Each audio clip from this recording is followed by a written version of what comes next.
Hello, good morning everyone. It's great to have so many of you here, and as we had in London, fantastic to have familiar faces, but also those newly arrived as well. Welcome to the Social Mobility Symposium. Before we get started, just a little bit of housekeeping to go through. So for most of the day, we will be on this floor. In fact, all of the events we have scheduled as part of the symposium are all on this floor. Here for the main room, where you signed up for registration, also has refreshments. And then, of course, we have the two fringe events taking place in the side rooms as well.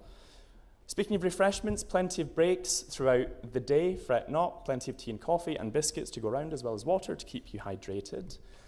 The toilets are also all located on this floor as well, including a disabled toilet, which has some changing space should it be needed.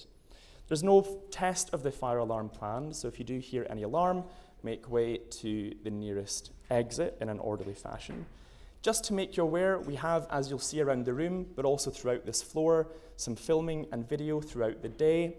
If you'd prefer not to be featured too prominently within that, do let us know. That us being members of the Social Mobility Commission Secretariat, you'll notice us by our grey lanyards. There's about 10-15 of us around today, so do find us at any point for that, but also any other questions you might have throughout the day. Finally, we have a Slido running throughout the day. So it's an interactive platform. We've got some conversations going on there. We're keen to capture your reflections from the day, and also importantly, to keep the conversation going on social mobility. So if you haven't already, do feel free to scan the QR code. It should bring either the conversation tab or the app up on your device that you can download to take part. All of that said, it is our distinct pleasure to welcome again and introduce you to the Chair of the Social Mobility Commission, Alun Francis OBE. Alun, welcome.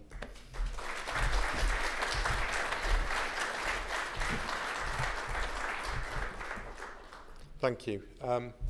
So I wasn't meant to be introducing the session today. We had a minister lined up to do that, but there happened to be a reshuffle at just the wrong moment. So, but as the social mobility team know, I always have a long speech ready just in case.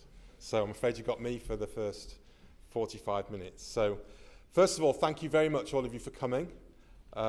It's a great privilege to welcome you to part 2 of our Social Mobility Symposium here in Manchester, which has been my adopted home for the last 35 years.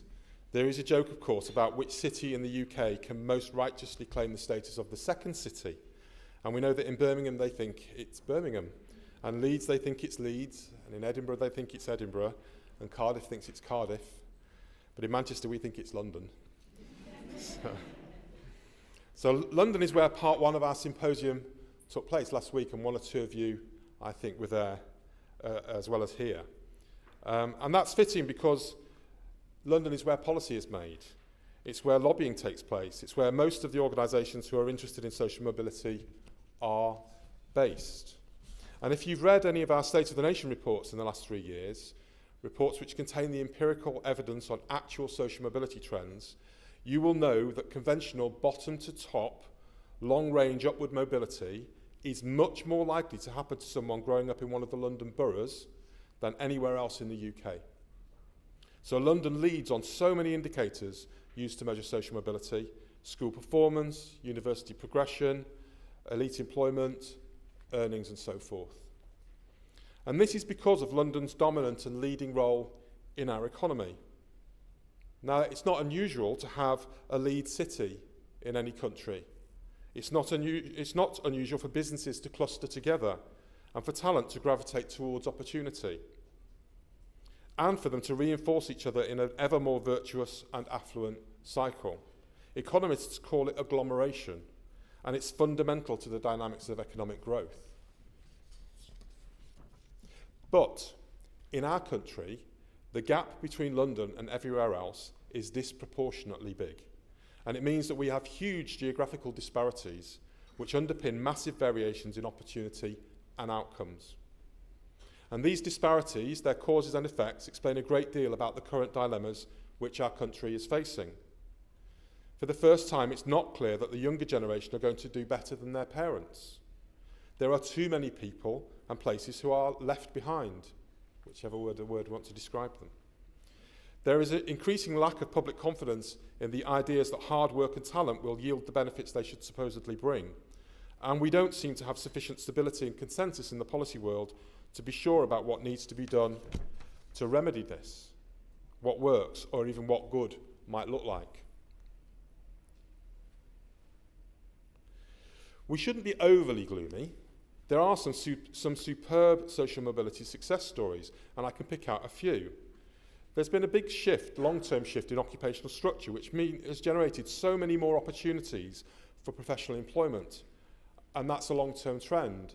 And if I was just to read out some of the rates of actual social mobility in the absolute sense, the number of people whose parents did one kind of occupation, but they're doing a different kind of occupation, I think you'd be quite surprised. So 52% of people born into lower working class backgrounds are in professional jobs. 61% from the upper working class. 67% of people born into higher professional families end up downwardly mobile. So in an absolute sense, there's quite a high degree of social mobility. And of course, what we talk about most of the time in social mobility is relative, the comparisons between people from different backgrounds, what's their relative chance of getting to a particular place. But if you look at the absolute trends, that's quite significant. And that is because of the changes in occupational structure. Alongside that, we've seen the mass expansion of higher education, including a narrowing gap in terms of progression to university for people from different socio-economic backgrounds. We've seen the improved educational performance of many, particularly in London. We've seen some, including quite poor people from low socio-economic backgrounds, have spectacularly good educational outcomes. If I mention Chinese and Indian children as two examples. And we've seen some long-term improvements in outcomes educationally and in employment for women. None of those areas are perfect. There's always more that can be done, but they are better. So it's important to remember the story is not a universally dismal one. But we do have some very real challenges, and I've highlighted already what these are in very kind of macro terms. Our politicians don't seem to have easy answers for those, and we've also got to ask ourselves some really hard questions in terms of social mobility as to whether we have as well. So when we think about social mobility, are we thinking about a concept which can really help us grapple with those challenges? Does the social mobility lens, the vantage point of social mobility, help illuminate those problems more clearly and help us find better solutions? We can't take that as a given. Now, I'm sure most people in this room might think it's a preposterous idea to question the usefulness of such an important concept, particularly when we're in charge of the Social Mobility Commission. But there are many people who are social mobility skeptics, and in terms of the way the term is often used, I would count myself as one of them. In terms of the way social mobility entered the policy lexicon in this country, and it is brilliantly described in a book by Jeff Payne, The New Social Mobility, How the Politicians Got It Wrong, which came out in 2017. He's a very well-respected academic. The term entered our policy lexicon very much on the basis of a false narrative of decline and on the basis of a very narrow use of the term. It was all about improving upward mobility from the bottom to the top without any recognition of the flaws and contradictions implied by this. If I name a few, these are not all of them, just a few to illustrate the point. So in that model, we tend to want to find winners, but we don't talk about the losers.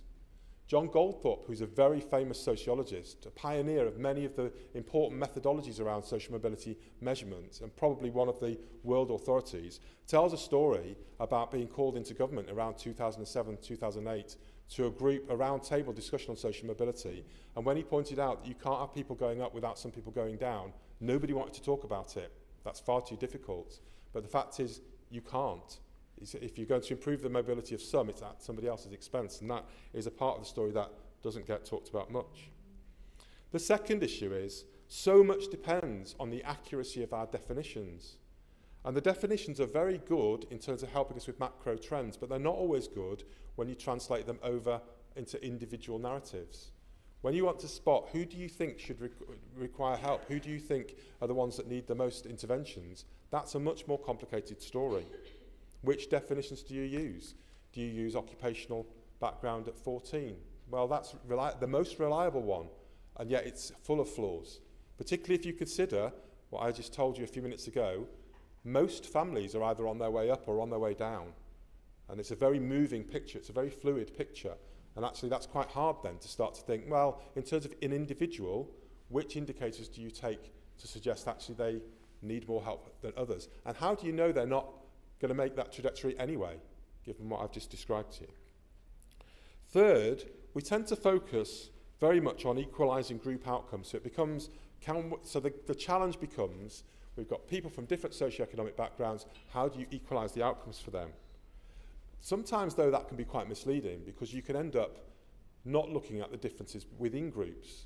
The example I would give to people to illustrate this point is we spend a lot of time talking about how we help people who are academically able from lower socioeconomic backgrounds to progress through university and the education system into elite employment.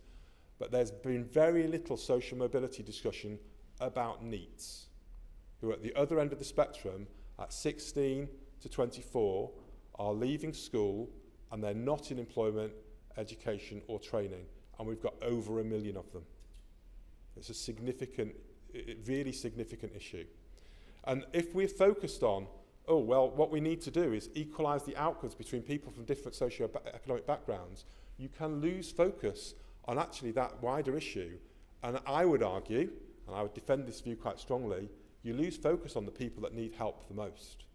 Because many of those people, and they're not a uniform group, but many of those people are coming out with very low qualifications from school, including extremely low literacy and numeracy. And in an economy that's driven by ideas, that's a terrible, terrible position to be in. It's really limiting to your opportunities. That's 3 that I've mentioned. The 4th, and this is a really important one, is we need to be really careful about not treating socioeconomic background as if it's rigid and fixed. We had this discussion last week in London. Sir Trevor Phillips made it part of his introductory discussion when he pointed out that his father, Sir Trevor Phillips is the youngest of 10 children, and his father had finally got into a professional job at the age of 57. And as the youngest child of 10, he was very much almost that our definition is what the occupation of your parents are at 14 determines your outcome, but you can get the same people in the same family who therefore fall into different groups if you're not very reflective about the fact that socioeconomic background is quite fluid. It's not the same as other inequality or equality characteristics, and that needs to be thought about quite carefully. And that has very tangible outcomes if you're trying to think about interventions, because it's very easy to focus on the wrong people. A 5th point, and one we've made plenty but has to be made again and again, is when we look at occupations in particular, it's based on an occupational hierarchy. The way we think about occupations is a national system for classifying occupations. So you get clear lower working class, higher working class, intermediate, lower professional, higher professional. That's a 5-class model. There's a 7-class model, which is more sophisticated.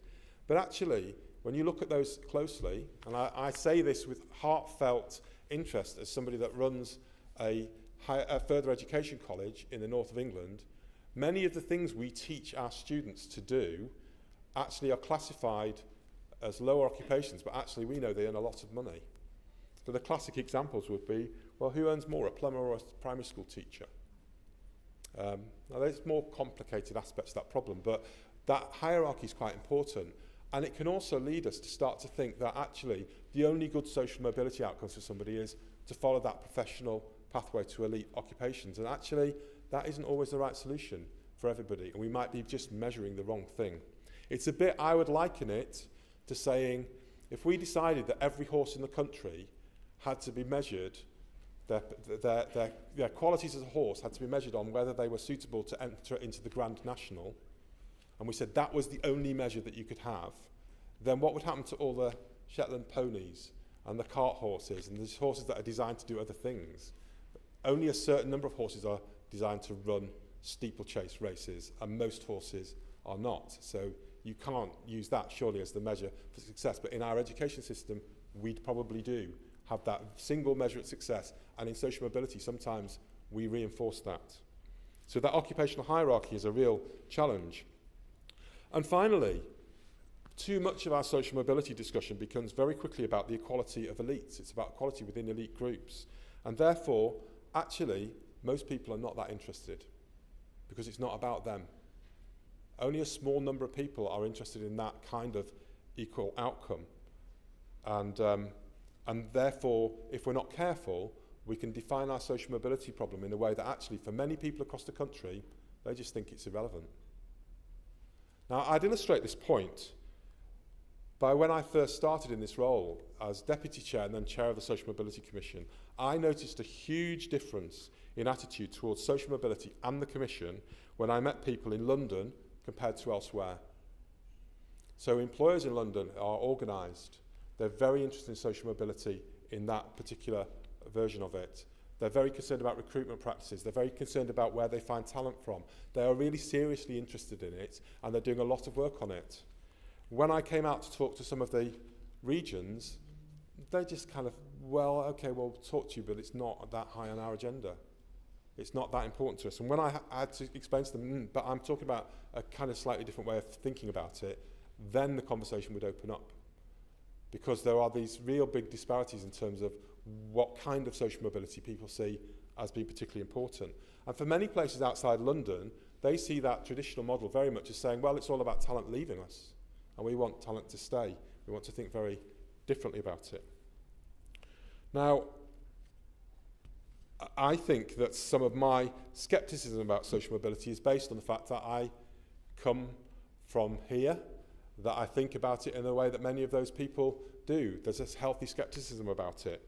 So I don't think it's particularly surprising that I live and work in Manchester and have that kind of view. But I also think there's a different view because I know quite a bit about this city's history, and because not only do we still think London is the second city, I would say social mobility was actually invented here. So although I'd say that actually much of what we think of is a model of social mobility that works for London, I'm going to make the claim today that actually social mobility in Manchester, we have the claim that actually it started here. I know if you read the literature, it will tell you that the first person to systematically use the term social mobility was a Russian sociologist called Pitirim Sorokin, who wrote a landmark book on social mobility in 1927.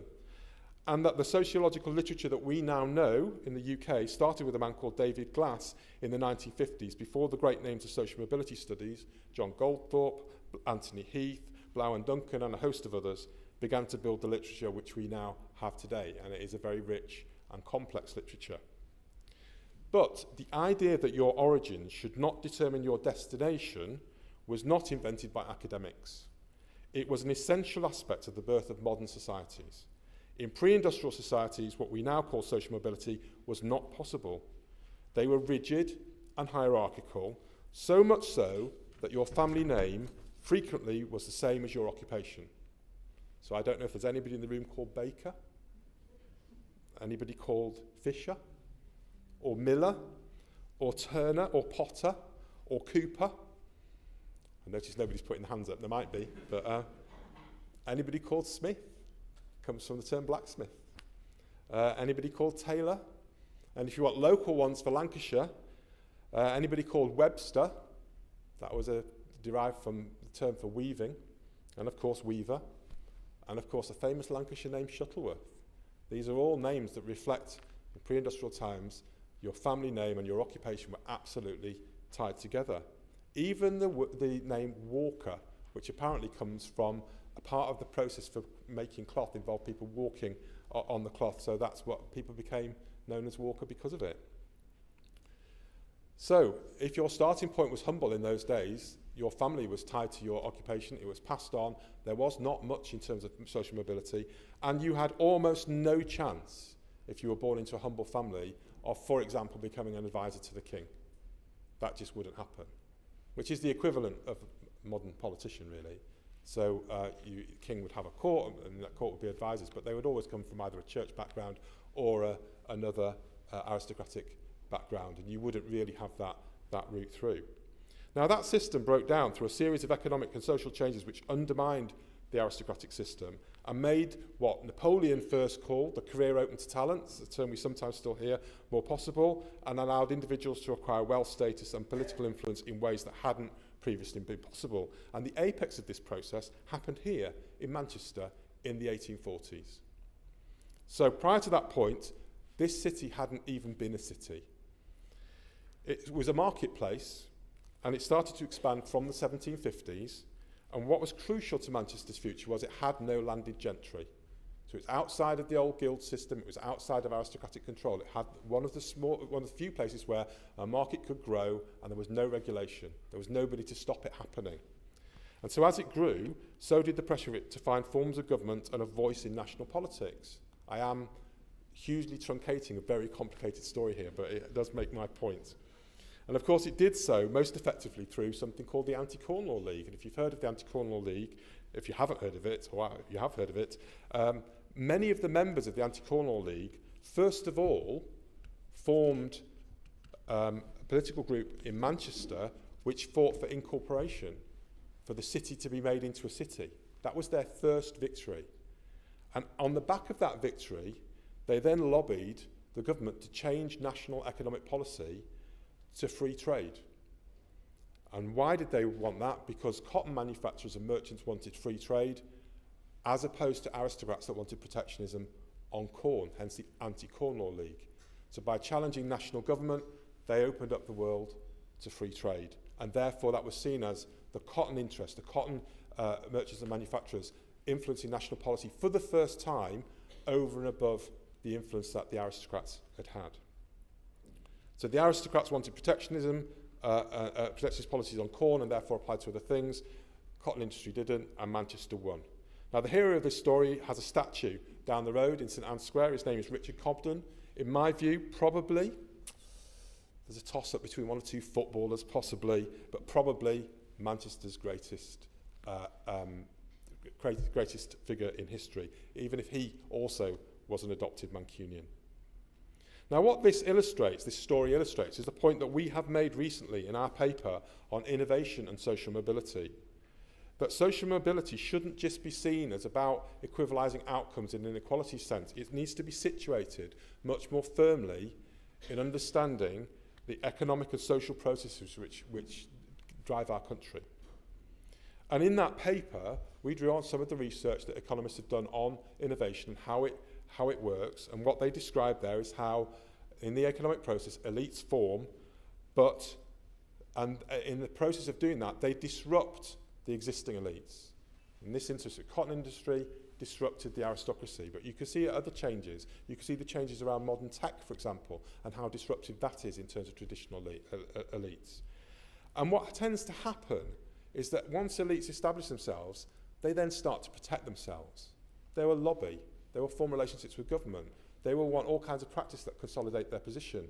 The challenge, though, is to make sure the competition is open so that others can come in their turn and be disruptive and challenge.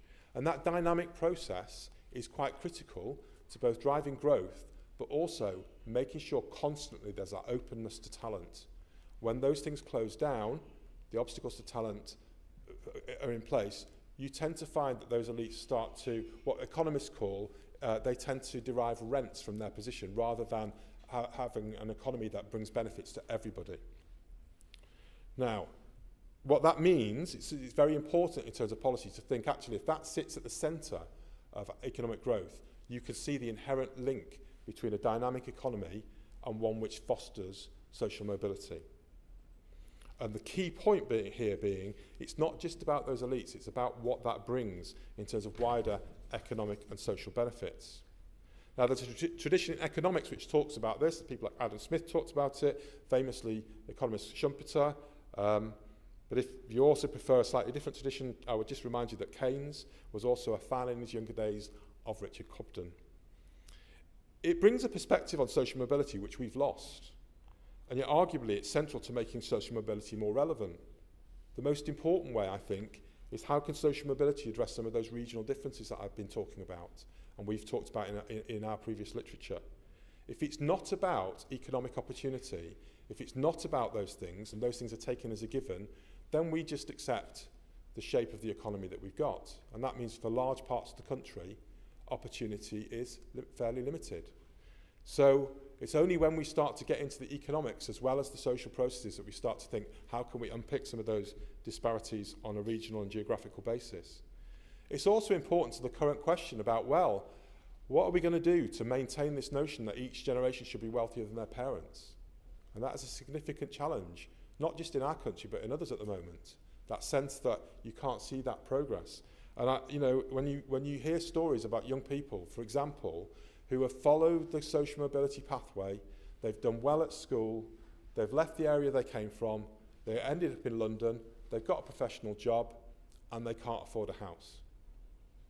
The model is starting to be under real strain, and you can see that has real terrible impacts on families. So that means no house means they don't form families, we know they're forming families later, that means grandparents don't have grandchildren. There's all kinds of implications that follow from these things if the system doesn't work well.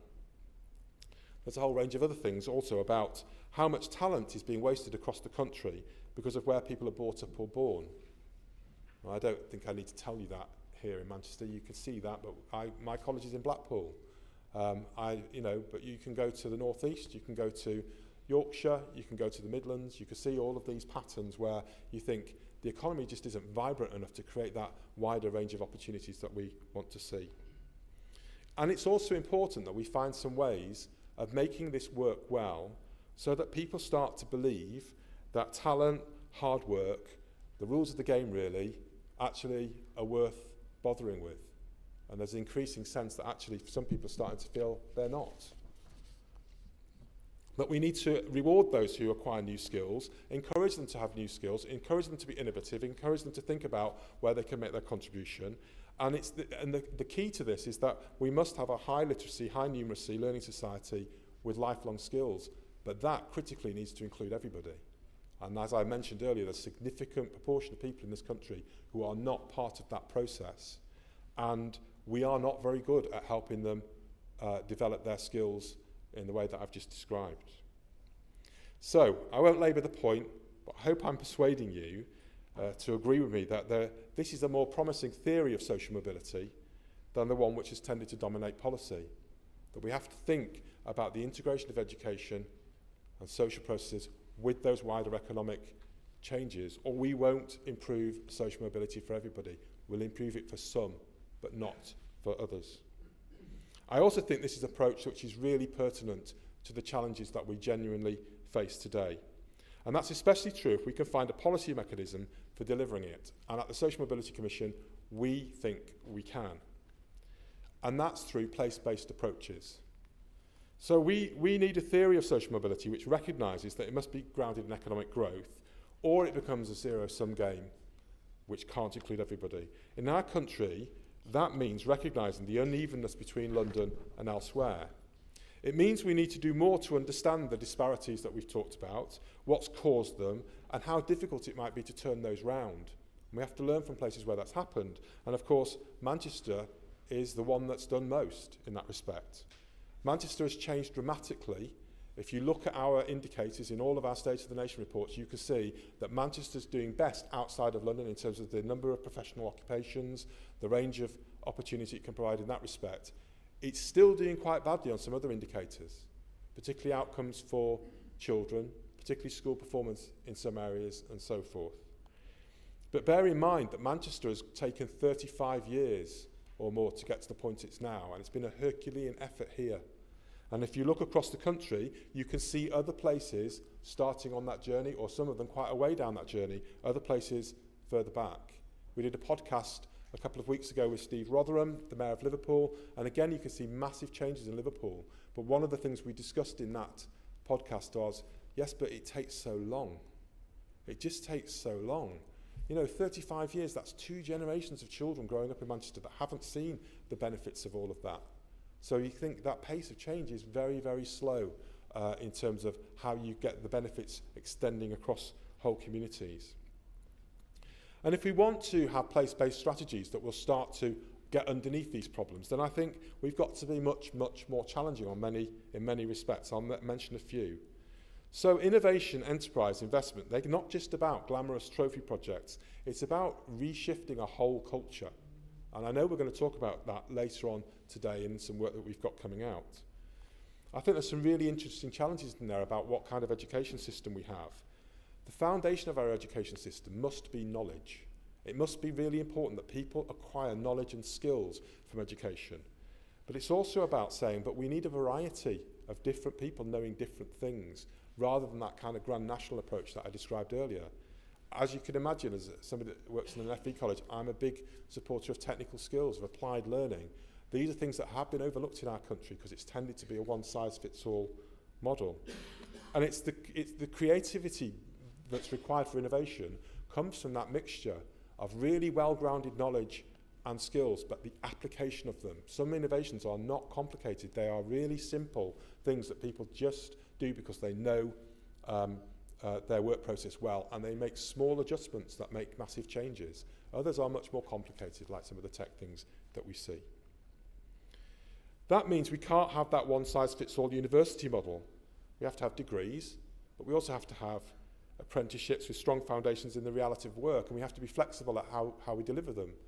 There's all kinds of issues about how we get to do that, because if you look at the spread of apprenticeships, particularly higher level apprenticeships and degrees, they tend to happen in the areas where the economy is strongest. That's a real challenge when you're looking at areas outside of those growth sectors. And when you read in the paper articles that say, why are people doing all these degrees? They're not getting the returns on those degrees. No, they're not sometimes, because it depends in which area of the country you're in. And in some areas of the country, you can look for a very long time to find an apprenticeship. And if I was young, I'd probably choose the degree rather than not do anything at all, even though I might prefer the apprenticeship if it was available. It's very difficult to travel for apprenticeships. We don't build halls of residence for apprentices. We don't say it's easy for you to go to London and get an apprenticeship and come back. It's much more easy to do that through the university system. So there's a whole lot of interesting questions, I think, attached to these grand statements. And it's absolutely about recognising the wider range of talents that we need in a modern economy and not having that one-size-fits-all approach. And it has to be about what do we need to do to bring prosperity genuinely and a better life to those who are at the bottom. Because it's evident from our data that some people do get stuck. We have, in social mobility terms, often some of the economists and sociologists refer to it as a sticky top and a sticky bottom. There's a lot of mobility in the middle. There is quite a lot. But there are people who are very, very privileged, and there are people who are very, very much stuck. And we sometimes lose that perspective. We tend to kind of think in very simple terms about haves and have-nots, and it's just not that simple. There's a spectrum at the bottom of which there's some real lack of opportunity, and at the top some real privilege. But in the middle, it is quite a different story. And those people at the bottom, as I've said, are the most neglected. They're the most at sea in terms of a life which progresses, and the answers that we've given always tend to be one form of welfare or another. I'm not against all of that, but I do think when I look at how far the welfare system integrates with helping people develop their skills and realise their potential, the two don't always sit together very well. So we use this term in education called self-efficacy. So we used it to talk about the belief that you can achieve. It's a sense of being in control. And self-efficacy is very important to students who do well, because they believe that if they work hard, that they will do well. And it's really interesting when you read about the research into why do Chinese and Indian students do so well. The work on Chinese families talks about their very, very high aspirations, but here's a really interesting thing. They don't believe it's all about innate ability. It's about you just work hard and you get to the best level that you can. It's not that they believe that they've got any special talents. It's absolutely just about hard work. And I think that's a really important point. The belief that if you put the effort in, the return will come. And that isn't necessarily there for everybody. And there are lots of obstacles in our welfare system. It's very difficult to integrate going back to improve your skills, particularly for groups in particularly deprived areas. And of course that means that we don't focus on helping individuals fulfill their potential and therefore make their wider contribution. We sometimes lose that focus. And I think it's an important point. Now our belief is that actually unlocking these complex problems can only really be done at a place-based level. They're too complicated to do at Westminster, which is why policy often fails. We talked about some of this in the podcast I've mentioned with Steve Rotherham, but we've also been doing some work that Ryan and other social mobility commissioners in the room have been doing over recent months, which we call regional insights. We've been going across the country talking to people about what are the issues that are holding your area back and what else could be done. And we're going to be publishing that soon. We are going to be working on a place-based toolkit around what a place-based approach can bring in terms of social mobility and why is that the best kind of way of getting into this problem. And in that, though, we are going to have to talk about being sharper on some of the challenges it brings. It's not just about reinforcing the zeitgeist. The zeitgeist in this country is all about devolution at the moment. That's really something that I think there's an emerging political consensus about. But we're going to argue that we need some sharper questions. And again, I'm going to say that Manchester started something that the rest of the country should follow. When the first devolution deal was done in 2014, it was called Devo Manc. And it was a deal that was unique to Manchester, and it was a deal brokered by Howard Bernstein, Sir Howard Bernstein, who died last year, working directly with George Osborne when he was Chancellor of the Exchequer. And the deal was this: we want the resources to take control of dealing with our local problems, but in return, we're going to help grow the economy. And what we're going to do is we're going to try, by solving those local problems, we're going to create more opportunity, and we will increasingly take less tax from central government because we're going to be paying more for ourselves. We want to stand on our own 2 feet. That view of devolution has got lost, and yet it's such a really good, sharp focus because it focuses on purpose. It says the purpose has to be whatever it takes to start to reverse this sense that London has done well and the other parts of the country haven't kept up. And in fact, everywhere outside of London in this country takes more in tax from central government than it pays back. And that's the extent to which our economy has become very lopsided. I think that starting point also means that we have to get into some really hard questions, which I don't think politicians want to get involved in, but I think we need to, which is, there's a kind of sense, and you can see this in the way Levelling Up funding was doled out. So Levelling Up funding was, we're going to have small pots of money, you'll bid for them, and we're just going to pepper pot it all over the country. And of course what that does is mean everything's mediocre. And that's been the big criticism about Levelling Up. It just didn't deliver because it spread the jam too thinly. Nobody really got the benefit. We have got to start to have a conversation as to whether every place and every town in every place is recoverable to the level they were in their pomp and their heyday. Because they're not. And what happens is if we don't ask that question, you end up with places that become traps for poverty and opportunity because it's never going to significantly change. You're going to have to leave if you're young.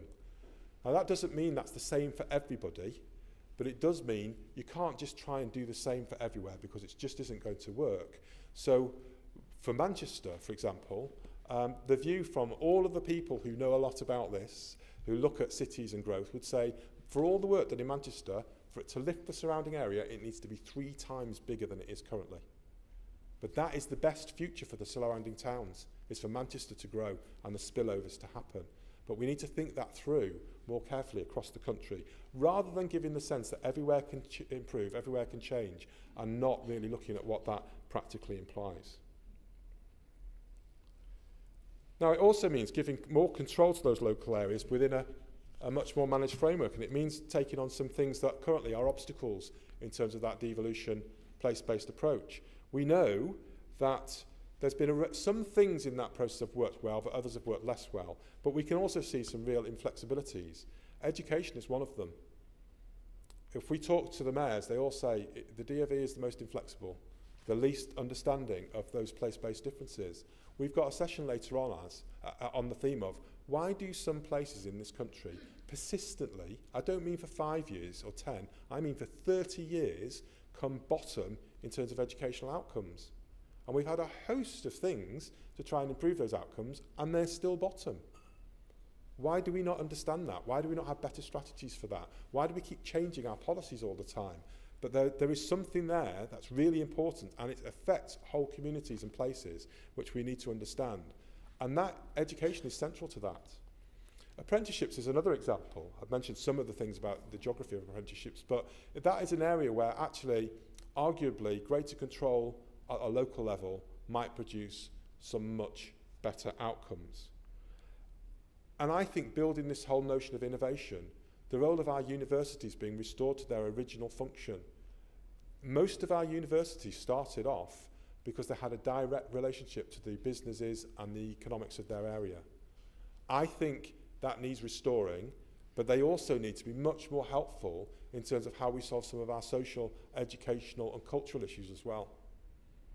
Far too often I go and look at the educational output of university departments and I find they write complicated things about regimes of accumulation and educational outcomes. I don't even understand what they're talking about. How do we get poor kids to do better? That's our biggest question. What do we do to make that happen? And actually, those are our real challenges, as are the challenges of innovation in social care, innovation in healthcare, innovation in the private economy. And those are things that universities, as places of knowledge and learning, can really help us unpick and unpack. It means also focusing on new ways of how to make better lives for the most disadvantaged. I mentioned the issue about welfare. Welfare does need reforming. We've got too many examples. I've got some of my colleagues here from Blackpool. We're working very hard on what we do to create some pathways for NEETs, and it's complicated. But it's too easy to get left out of the system where nobody talks to you. And if you don't have a supportive family or you don't know people that can help you, you're literally just left to your own devices. And that means a very small network of people, no educational outcomes, probably spending a lot of time on your own. The evidence, there's a report this morning about new research out on what young people do, and that report says that some young people spend more time gaming than they do in school. That's what people do when they're left to their own devices in the modern society. And actually, if you want to know why there's such a mental health crisis, some of these things are part of that. I'm not saying they're the sole reason, but they are definitely part of it. And therefore, cracking that open so we start to create some better pathways back to support people to have a better life. And the purpose of welfare surely should be to do that. And too often it just seems to lose its focus. The same applies to support for families. The same applies to making the route to skills for everybody, no matter what their age or stage. The fact that you can improve your skills and therefore earn more money, but also feel more proud of what you've learned, that surely has to be central to our thinking. And that doesn't just mean traditional apprenticeships in university. Our adult skills provision has been neglected. We've had no significant review of adult skills in the last 15 or 20 years. We get some changes to the rules, but not about the purpose and about the volume of funding. We get a bit of qualification reform and so on. But there's a whole host of things that could be done with that adult funding, and interestingly, with the levy reform as well. But adult skills has got to be central to this if we want to help the most disadvantaged. It can't all be about early years and schools. It's got to be about parents, because parents are looking after those children, and actually sometimes they've got such low qualifications themselves, it must be really difficult. We're asking them to read with their children, and many of them just don't like reading and aren't very good at it, don't enjoy it. There's a long way to go in terms of helping unpick some of those problems. But it's really also important that people who are disadvantaged are in a society where wealth is increasing and there are opportunities for them to get into well-paid employment. So creating the pathways is part of it, but lifting the overall economy is absolutely critical. One of the findings that's interesting in the research on innovation is that highly skilled people tend to do well whether they're in an innovative place or not, because their skills are in short supply. But some of the people who do benefit the most are those with lower level skills, because if they're working for companies and they have what economists call tacit knowledge, they're the people that might know a lot about how a business operates, and as the business improves and grows, the company will keep them because they know everybody in the business. They might not have a highly skilled job, but they're invaluable to that business, and therefore the benefits that they get tend to be disproportionate, and that lifting of people's outcomes is really important. And it means reconstructing the kind of opportunity game of snakes and ladders so that people start to have some real confidence that hard work, effort give them rewards, and that is something that appears to being lost, not just for the most disadvantaged, but across the board. Now that all sounds very complex, and it is. Let's not make any mistakes. There are no easy answers to any of these issues. However, it's not quite so out of reach as it seems. So I'm going to give you one example. We've got a piece of work that my deputy Rob Wilson has been chairing, and again is going to be talked about today, around what can be done across the country around economic growth and innovation. But in advance of us publishing that, which is going to come out hopefully this autumn, I'm going to pick one example of housing. And I'm just going to give you a little indication of if we could get this one thing right, what would it do to help the problems I've been talking about? So it's a great example because, as a US economist called Brian Kaplan has recently argued, it's a panacea solution, and we don't have many of those. Panacea solution is when you solve one problem and help with others at the same time. We don't have many things that do that. But let's just go through the issue about housing. We know we've got a problem with over-regulation. That is now accepted across all parties and economists of different political persuasions. It's around housing, land use and the green belt. We know there was recently a discussion about building a better train line between Liverpool and Manchester, and somebody pointed out, yes, but the paperwork that would take to get that through court and through planning would be longer than the train line. And this is why in our country we fail on so many big projects. Recently I remember the two actors that have taken over Wrexham Football Club, in North Wales. I can't remember the name of the actors, don't watch their films, but they are very well known, Hollywood superstars, and they said they cannot believe the amount of regulation in this country. They just want to build an extension to the football ground. And they said the amount of people they have to meet and go through to just build one building is like nothing they've seen before in any of the other projects that they've done. So, and we know that this regulation has really undermined the supply of new homes. And that combined, there are other factors, but that fundamentally is one of the reasons why house values are so high. And this has reached a point where the social mobility dreams of so many are being frustrated. As I pointed out earlier, young people can't afford to buy houses. The multiples of income they've got to get to be able to buy them is ridiculous, even for those who are doing quite well in income and occupational terms. It's affecting family formation. It's affecting the age at which people have children. It's restricting opportunities to those. It's restricting opportunity to only those who can inherit or can borrow from the bank of mum and dad. It's regionally very unequal. So that one problem has so many offshoots. So unblocking this problem will immediately drive growth. It will provide opportunities for employment across a wide range of occupations, including graduate and non-graduate roles. Both young people and adults can be upskilled relatively quickly to participate. If you want to know how, we have a brilliant project at Blackpool and Macleod College called Build Up. We train adults very quickly to get ready to get their CS card, which gets them into work. And if you want to know about it, Jane Dunson, who sat there, will be able to tell you. It's not impossible to train people quickly to get ready into those occupations. It does require certain circumstances to come together. But these are both graduate and non-graduate occupations. It is possible to do that. And that means you're starting to provide opportunities for people who've got quite a wide range of educational achievement. Construction requires people that have got very high levels of educational achievement, but actually you can get into level 2 jobs in brickwork without a great deal of others, and they're really well-paid jobs.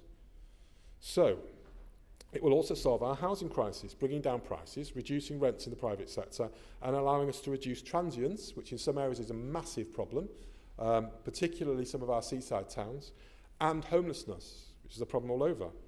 So unblocking the supply of housing may start with policies at a national level, but coordinating the delivery on the ground is surely best done locally, where planning, the pipeline of projects, the demand and supply of skills, and the integration with transport, public services and so forth can all be brought together. It's just one example of an area of policy which is over-regulated, and if we could unpick that, it will unlock a lot of other things. There's a whole literature on this. Digital markets, professional and occupational regulation, barriers to entry, finance, intellectual property rights. There's a whole list of other areas which policymakers might want to look at to create an economy that moves faster and quicker.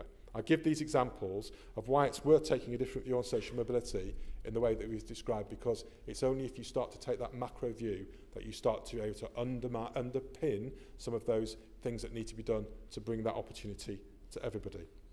It also explains why we've invited some of the speakers who are going to be leading some of the events at this symposium. And I hope you will agree that when I say that we have some excellent themes and some brilliant contributors. So shortly this morning, we've got a panel on innovation and social mobility, which is chaired by Rob Wilson, who is Deputy Chair of the Social Mobility Commission and has been leading our work in this area. We also have, after that, short break for lunch, and then this afternoon, a series of events particularly focused on issues of special interest to those of us up north. So we've got some local perspectives on social mobility, chaired by Meg Price from Public First, who oversaw some place-based research which we commissioned earlier this year, and I think there's some really interesting themes in there. We've got a session on green skills, chaired by Julie McLaren, talking about how that can link up with wider economic growth and opportunity. We've got a session chaired by Dr. Ryan Swift on young people in the North. We've got another session on tackling long-term disadvantage in the North chaired by Emma Porter. And a final panel, which I'm looking forward to chairing this afternoon, on why are educational outcomes so persistently low in certain areas. A huge thank you to all of our partner organisations who are hosting and have organised these events, and to our panellists, who I am sure will help us debate those issues in an informed and open way. I hope you enjoy the day, but more importantly, I hope you leave here with some new challenges to think about. Is social mobility a useful concept for dealing with the current problems we've got? And if it's a concept that applies to helping everybody, what is it that we need to do to change the way we think about it so that it addresses those problems that we've described, which are pressing and real and not just about the lucky few? Thank you very much.